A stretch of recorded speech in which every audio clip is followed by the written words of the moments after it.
This next story was recently awarded an Emmy statuette for producer Ed Odell. It's the story of prisoners being moved to the state prison at Raiford.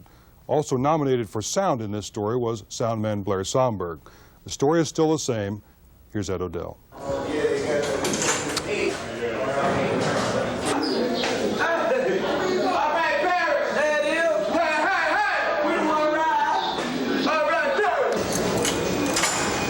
Every Monday night here is Raiford night, going up the river night. The little North Florida town, which happens to be near a few major prisons, is symbolic when talk turns to doing hard time. Actually, we are headed for a town near there. What is Foster? Where are you? You're going up to Lake Butler tonight. Okay, you're leaving now? Yeah, we'll be by in about 20 minutes. Okay, 20 minutes? You got any property, Williams? Downstairs. Okay, they'll take care. Just put your hand against it. It's a simple pat. How do the prisoners feel about leaving on Raiford night? Well, a lot of them want to get out and get started. So the sooner they get there, the sooner they can get out. You know, they can't be released from here. It's the younger ones, like these fellas here, these two juveniles. They're more nervous than anybody else. They've never been there before. William Thompson is 16 years old. What have you heard? You know, the jailhouse lawyers. What do they say? Now, some say it's rough, some say it's all right. Some say it's all what you make it out to be. It's paying your dues time for baby-faced William Thompson. One too many burglaries, and at 16 he found himself in adult court. He has never even shaved, but he is a convicted felon sentenced in Dade County Court to 4 years plus 2 on probation. Does it scare you at all? Yeah, it scares me a lot. If there's anything that I could do to get out of it now, I'd do it. But the time got to be done, regardless of what. See, it don't hurt me by doing it. See, if I do wrong, I expect to go ahead and handle the time. See. Comments from one of those jailhouse lawyers. At 32, Jimmy Donaldson has set a pattern as an habitual thief. All I've been doing is throwing bricks at the chain gang, he says, of his life of crime. He's been to Butler 3 times and says you can make prison time easy. What do you mean, make it easy time? I don't understand. Yeah, by making an easy time, you got to mind your own business.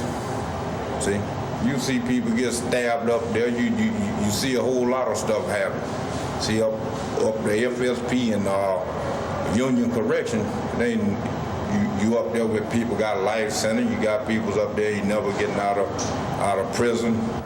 The FSP Jimmy referred to is Florida State Prison. It is unlikely that any of the 33 men and 1 woman being transferred tonight will go there. Florida State is a maximum security facility. Only people on death row go there directly. Everyone else has to earn his way. Not to say these aren't enemies of the people. You are looking at the faces of people who are behind overwhelming statistics on burglaries, assaults, armed robberies, rapes, and murders. And tonight begins their comeuppance.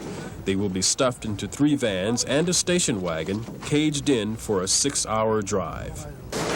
That back seat will hold 4 people. Okay, guys. There's a jug in there if you want to take a leak.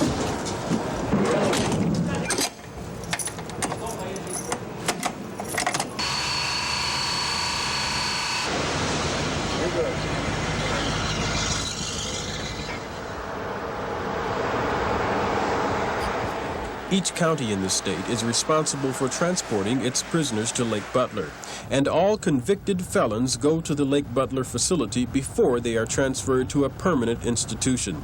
Dade County transports prisoners up once a week, every week. As a matter of fact, this load of 34 is small compared to the 50 or 60 Dade normally takes on the 300-mile ride. By sunrise, we were just south of Gainesville on I-75. In another hour, we would be 25 miles north of that city, pulling into the Lake Butler Reception and Medical Center. For some of us, it would be a homecoming. For others, it's a maiden voyage. Sort of a gray, looks like you're going to war. The sun never shines on it early in the morning for some reason. Not even being locked up in it, have that feeling like, geez, I wouldn't want to stay here. First name? William. You been here before? No, sir. I want everyone to look in the box in front of you and get the little brown envelope out of that box. Inside this box, this envelope, I want you to put all of your money. Take off everything you're wearing, put it in the box.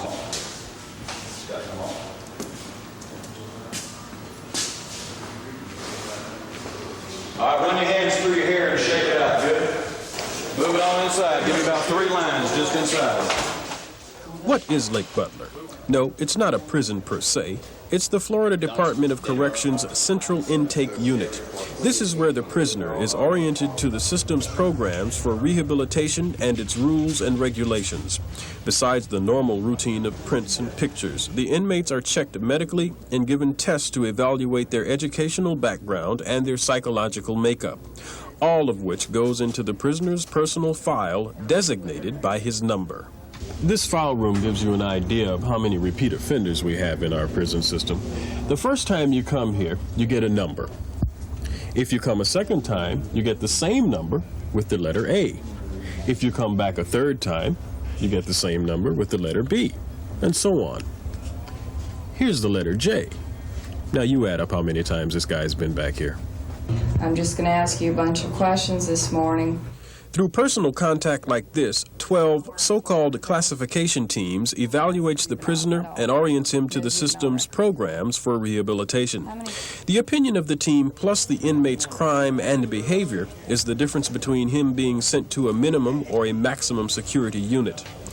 But a lot of prisoners may be missing the rehabilitation boat here because of the major problem facing prison systems around the country: overcrowding.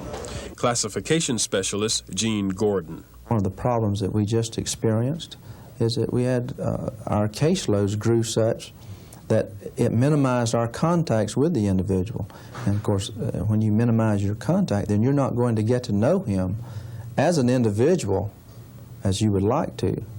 And the better you know an inmate, then the better you're going to be able to devise a proper treatment program for him. Instead of seeing the inmate about 15 times during the 4-week classification period, the team may only see him once now. Numbers tell the story.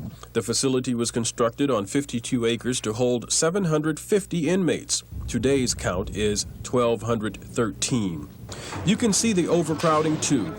Cell blocks which hold dangerous convicts and those too young to be exposed to the regular population have beds lining the hallways. And in dormitories, where inmates are free to come and go as they please, the inactivity is evident. You've seen enough to make you not want to come back? Plenty, more than enough. Even though he is here, William's luck is still holding out. He was sentenced under the Youthful Offender Act, so he will only spend a few days here. Shortly, he will be transferred to an institution for young people where he will be evaluated and hopefully rehabilitated. That means he won't have to follow Jimmy Donaldson over to the Rock, as he calls Union Correctional. The best way to describe Union is by describing most of the people who are locked up there. It is said of them and repeat offenders that they are serving a life sentence on the installment plan. I have a job when I get out already waiting for me. And I'm going to go clean. Keep good company. Attention on account found, inmate Daniel Flowers, 227376, report to the dental clinic immediately.